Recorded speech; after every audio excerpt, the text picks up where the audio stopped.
Charlie Munger says, right, step by step, we get ahead. Not necessarily in fast sprints, but we build discipline by preparing for fast sprints. Slug it out, one day at a time, and at the end of the day, if you live long enough, most people get what they deserve. Today's topic. MrBeast has hit 40 million subscribers on YouTube. Given how fast he's grown in the past 2 years, many probably think of him as an overnight success. In this video, I'm going to share the principle of asymmetric outcomes through rare events as taught by Nassim Taleb in Fooled by Randomness, and how MrBeast used this principle to succeed on YouTube. On February 20th, 2012, Jimmy Donaldson released his first video on YouTube. Even though he was only 14 years old, young Jimmy knew that he wanted to make it as a YouTuber. Like most YouTubers starting out, he had a tough time growing his channel. His first 59 videos were of him playing video games. On his 61st video, released September 8th, 2013, he notified his viewers that his channel had surpassed 50,000 video views. It took him 567 days to reach 50,000 views, an average of only 88 views a day. I just hit 50,000 video views on YouTube, in case you didn't piece that together, which is pretty awesome. That's like an epic milestone. I have 50,000 plus views on YouTube. I think one thing that people don't realize, especially when it comes to creating content online, is that it's going to take you multiple years. Minimum, at minimum, a year to 3 years, maybe even 4 or 5 years. You have to think of yourself as a company, right? You see countless companies who take losses or make no profit for years before they start making money through their business venture, right? Spotify, for example, took losses for many years, building their customer base, building their consumer loyalty before they started turning a profit. So you yourself, when you create content on YouTube or whatever platform, whatever business you decide to do, you yourself are a business, right?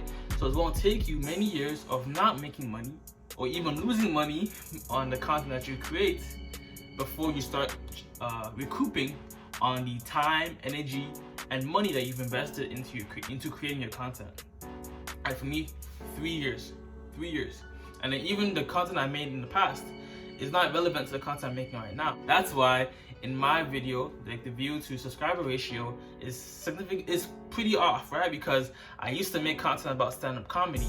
Then I transitioned it to talking about marijuana addiction and personal finance. So depending on the type of content you make and how related that content is, especially in the beginning when you are still growing, people will subscribe to you for one reason, but if you're not making content similar to that type of content, they won't continue to watch. It's one thing for people to subscribe, but it's an entirely different thing for them to consistently come back and watch your channel. You don't want dead subscribers.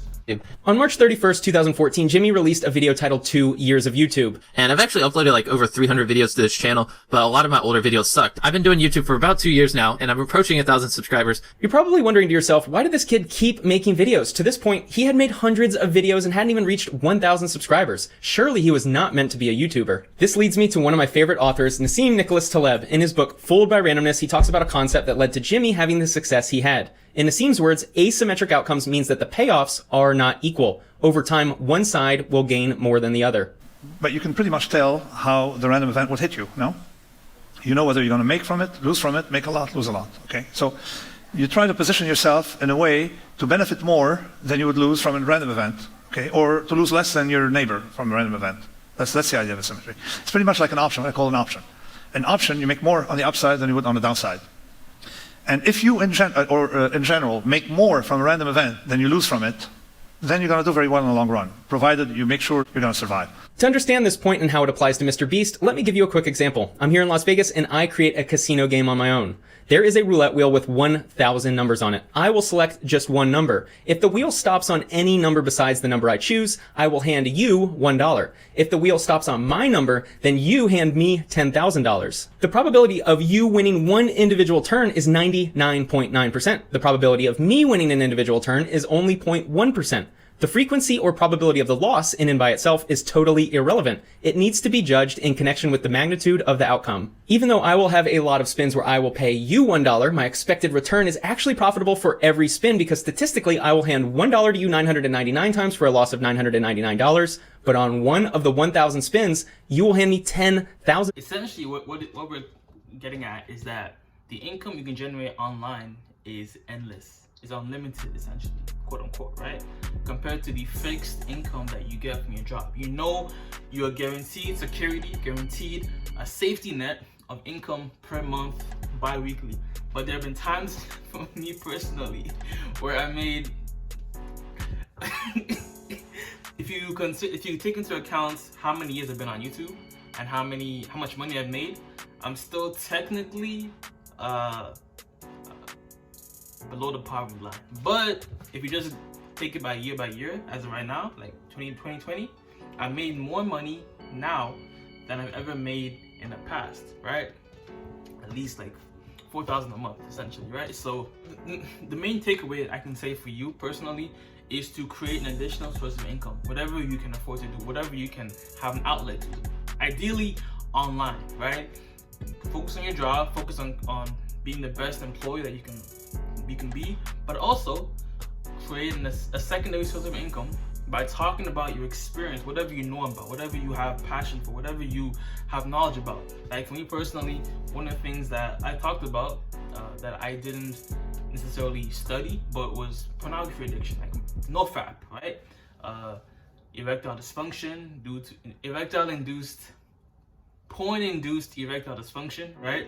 And how I went about quitting my pornography addiction, how I went about getting rid of that, right? And then for another person, it might be weed or marijuana addiction or coffee addiction or Adderall. If you're comfortable putting yourself out there on YouTube, which is definitely how you attract the audience by being relatable, then you create an audience base around that content, and then you can recommend them an addiction program or a book that you read that you can become you can get a referral from, right? So that's how you essentially start creating a secondary source of income, right? Have your main job that sustains you, that pays the bills, but also look to have a secondary source of income that can be an additional income, or ultimately, if you get to that point, replace your fixed income, right? Anything online has an unlimited potential, but the beginning stages are what most people aren't able to push through. Resulting in an average of $9 profit on every spin. What was it? About 9 months ago, I actually quit YouTube. Like, I've been doing it for about 2 years. I had a couple hundred videos. I had about 1,000 subscribers, and I just wasn't having fun. To think that MrBeast almost quit when he had 1,000 subscribers. Think of how different his life turned out because he made one decision to come back and try again. And then 8 months ago, I read those comments, and I decided I was going to start doing YouTube. But I decided this time I wasn't going to stop. I was going to upload daily. I was going to stay motivated, and it worked out. It definitely did work out, Jimmy. What Jimmy understood deep down is that you have to keep taking swings even if you aren't reaching whatever level of success you're aspiring for. I think you can apply Nassim's teachings to any area of life, but it's specifically applicable to YouTube. When Jimmy first began creating videos, the odds of any single video going viral was statistically not going to happen. Let's say the odds were 1 in 1,000 like our previous example. With every video he created, he had a 0.1% chance of having a video get caught in the algorithm and going viral. But he knew that if he continued making videos and continued trying new video concepts, that at some point, his one number would get stopped on the roulette wheel and would qualify as his rare event. I applied this concept to my YouTube channel as well. For 4.5 years, I grew to only about 300 subscribers. Then one video took off. The video I made detailing how I bought a fourplex in Las Vegas got swept up in the algorithm and reached about 100,000 views in 60 days. That video took off when I had less than 500 subscribers. That was my one video out of the 1,000. The fourplex video was the 84th video of this channel. I had another channel years ago that received very few views, but I made probably 40 videos. So my rare event happened after making over 120 YouTube videos. Realistically, Jimmy didn't have one video where his channel blew up, but the concept still holds true. He spent years tinkering with his content trying to figure out what worked. He didn't have one video, but I believe he had a moment where he figured it out. On January 31st, 2016, Jimmy released a video titled Counting to 10,000 in One Sitting. 7, 8, 9, 10. 1,442 days after starting his channel, Jimmy found the content idea that would change his trajectory. This was his 404th released video, but the first of its kind. It has now been viewed over 11 million times. Now understanding what MrBeast has become, it's easy to see why this video has done well. It's a MrBeast trademark, a ridiculous title, a ridiculous video, and only a madman dedicated to doing something insane for a YouTube video could pull it off. Around this time is when his channel began taking off. This video certainly was not the only reason, but it has outperformed all of the other videos released around the same time. On June 11th, 2016, 1,574 days into his YouTube career, In his 448th release video, MrBeast surpassed 50,000 subscribers. Only 26 days later, MrBeast was able to surpass 100,000 subscribers. It took him 450 videos in order to reach that plateau. MrBeast didn't have one video where he went from 1,000 subscribers to 1 million subscribers, but his moment happened around this time. He had a month or two where everything clicked in place. And the only way that you get instant or quick growth relatively on YouTube is if you have a friend that shouts you out, or perhaps you are an attractive girl and you maybe do some bikini hauls or makeup tutorials, I don't know, right? But you're attractive, that might entice people to watch you. But definitely anything on YouTube, especially, that's what I know, right, is at least a good 2, 3, 4 years of investment. Only issue is people will invest into YouTube and try and make it pop without that in mind. And also, what is sustaining you throughout the journey to creating income online, right? Is your job. This is why I always say it's important to pay yourself first. It's important to have a safety net, emergency fund of at least $1,000 to begin with, and then anywhere from 3 to 6 months of expenses that you have covered, so that in the event that you do get fired or you do decide to pick up a part-time job that's less demanding and less time intensive, you have the buffer room to still pay all your fixed bills like rent, utilities, stuff like that, while focusing on your side hustle. I've always said it, this is the tried and true way, in my opinion, to take as many swings on the YouTube algorithm as possible. he began making the content that would send his channel into superstardom. On January 8th, 2017, 1,785 days after he began, and on his 487th video, Jimmy counted to 100,000 in one video. I remember seeing the title and thinking, there's no way someone did that. This is a table. I'm going to take these plastic knives. I'm going to cut right here. I'm going to cut all the way through it.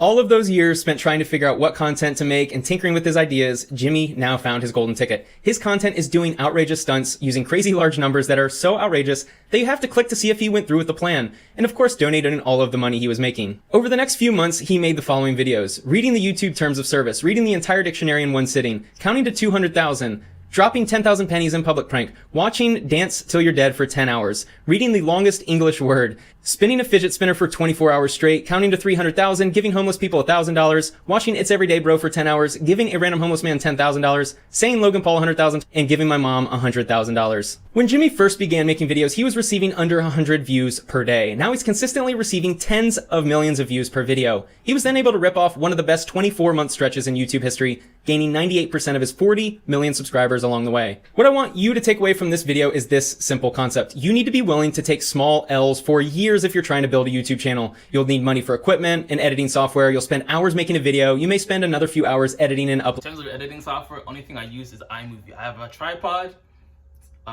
natural light or an iPhone ring light, iMovie, and I go straight up. That's all. I'm very minimalist in terms of like my YouTube approach. Obviously, I can make my content a bit more eye-catching, but it's very minimalist approach. So that's why I said you don't need to learn how to do Premiere Pro or any of these other editing softwares. iMovie, your iPhone, and a tripod with some natural light, and you're good to go to talk about your experiences in life, right? Addiction, how much money you make in whatever occupation you have, and stuff like that, right? Making the thumbnail. You may do this for years. Each video you make that doesn't help your channel grow or go viral is one utility of loss. But if you have one video, or if you have 1 month where everything clicks, then the positive gain from this experience will far outweigh any losses you incurred throughout the process. The upside is endless and is exponentially greater than the single utility of loss from the previous videos. I made videos for 5 years and didn't earn a penny, didn't build a following, and many times felt like YouTube wasn't for me, but now I'm consistently adding 250 subscribers per day and making over $6,000 per month in ad revenue alone. The growth curve is exponential, so this is just the start. Like Jimmy, I may have taken small losses for 5. Man, that's all I'm gonna say, bro. It's a dope video. It's very kind of motivational, kind of inspiring, you know what I'm saying? So keep on keeping on. He says, Charlie Munger says,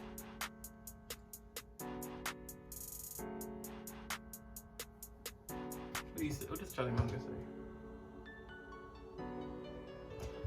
Charlie Munger says, all right, step by step, we get ahead. Not necessarily in fast spurts, but we build discipline by preparing for fast spurts.